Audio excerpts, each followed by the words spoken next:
Oh, hey! What are you guys doing here? I thought you guys were gonna be here till tomorrow.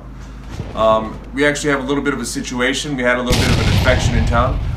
Just doing some cleanup here with good old Betty. So, tell you what, why don't you meet me over at HQ in about 6 hours? We'll go ahead and film then, alright?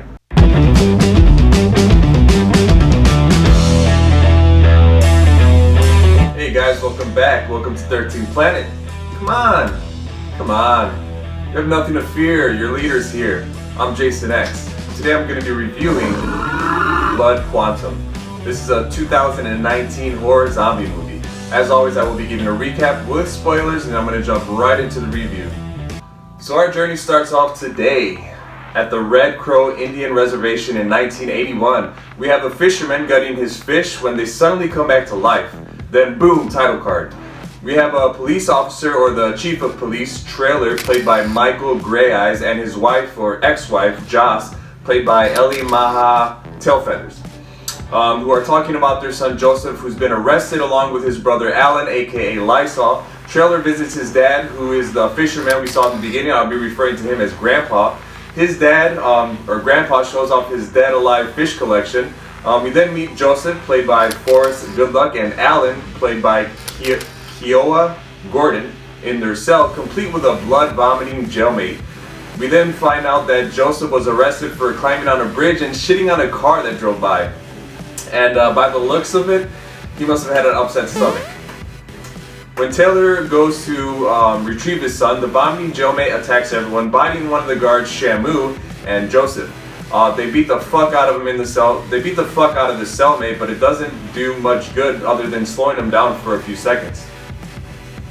Joseph visits his pregnant girlfriend Charlie at an abortion clinic, but don't worry, they keep it. The local hospital is bombarded with bite victims. Chief Trailer continues to get calls and experience all kinds of weird things in town. He gets bit by a pregnant woman who was eating her newborn baby, which was such an eerie scene. This is around the time the infection is in full spread and everything in town turns to shit. Our family, Joss, Joseph, and the chief meet up. This is where we also get introduced to Bumper, a chainsaw-wielding badass who I believe might have been another police officer, but I was kind of unclear about that. We then cut to 6 months later. The town is still burning, zombies roam everywhere, and we have our new post-apocalyptic world. Our main family is still alive, holding shit down in the fortress. And if you're like me, you're wondering, how did Chief Trailer and Joseph survive 6 months with a zombie bite? Well, apparently they have some sort of cure or immunity, but at this point we're not really 100% sure. They interview people coming in for refuge into the fortress. And it reminded me a lot of Walking Dead, asking if they were bit, if they had to eat any people or animals to survive. I would have asked the bonus question, like, what is your favorite holiday? Halloween or Christmas? We need to know what kind of people we're dealing with here, right? And also get naked. To check for bites. They unfortunately trust the answers of these strangers and let in someone who was in fact bit. You would think they would have more common sense and all, but guess not. We then learn that the natives have immunity, but no one else. This makes Charlie scared that her baby is going to eat her from the inside out. We get some scenes, just talking and bullshitting, things like that, just following around the people of the town. Alan wants to get freaky with the girl who was getting interviewed earlier, who lied about her bite, and then she bites his penis off. Ugh. Rest in peace. Rest in peace.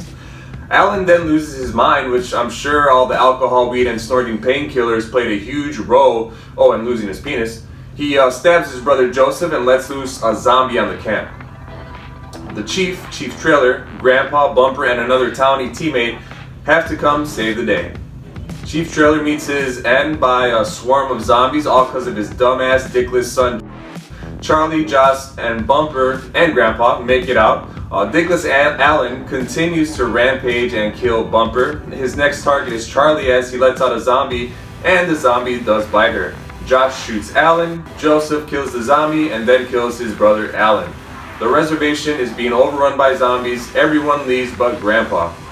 Grandpa stays behind, fighting till the end. Josh, Joseph, and Charlie head out on a boat. Charlie gives birth on the boat to a beautiful baby girl. Poor Joseph, who already had to kill his brother, lost his father, now has to kill the mother of his child, the love of his life, and ends Charlie with a gunshot to the head. No happy ending here aside from the baby being born. That's it. So let's go ahead and kick off this review with the Native American heritage of this movie. I really appreciated, having the lead character being something a little bit different from what we are typically used to. I'm a sucker for the outdoors, so I like seeing all the forests and the environments and the rivers in the beginning. I feel like this movie had a lot of underlining topics that come together pretty well from the beginning to the end. First, we have Chief Trailer, who had kids at a young age, so he struggles with the relationship with his sons, being that he was barely in Alan's life, and now as an adult, both of his kids are getting in trouble with the law, while he's still trying to, hold on to the responsibilities of holding a badge. You have the broken family, and everyone in the family member struggles, everybody struggles with responsibility in their own way. You also have the family betrayal when Alan goes rogue. I can only imagine how you must feel when you have to kill your own brother, who you love so deeply. All Joseph wanted was a relationship with his brother from the beginning, so much in fact that he went as far as getting, drunk and fucked up and getting in trouble with him just to have something to bond with him. You also have racism, which played a big part in the movie as well. Keeping in mind that this movie took place in 1981, there was some, some community members who were able to get past it off, but some who still held on to it. For the most part, everything was practical effects. There was a couple of scenes, that stood out with the CGI, but nothing that took you out of the movie. The zombies, I thought, were done really well too. Some zombie movies you can just tell it's makeup or the acting is so bad that you feel like you're just watching people. But the acting in this movie, as far as the zombies go, they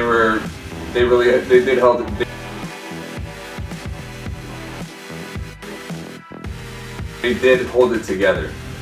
All the zombie cliches, they had to deal with all the zombie cliches, which they kept fresh. There's 1,000 zombie movies. Walking Dead is already on their 100th season, but they did a good job of balancing it out. Even though the movie carried a serious tone throughout, there was a couple of lines that had me laughing out loud.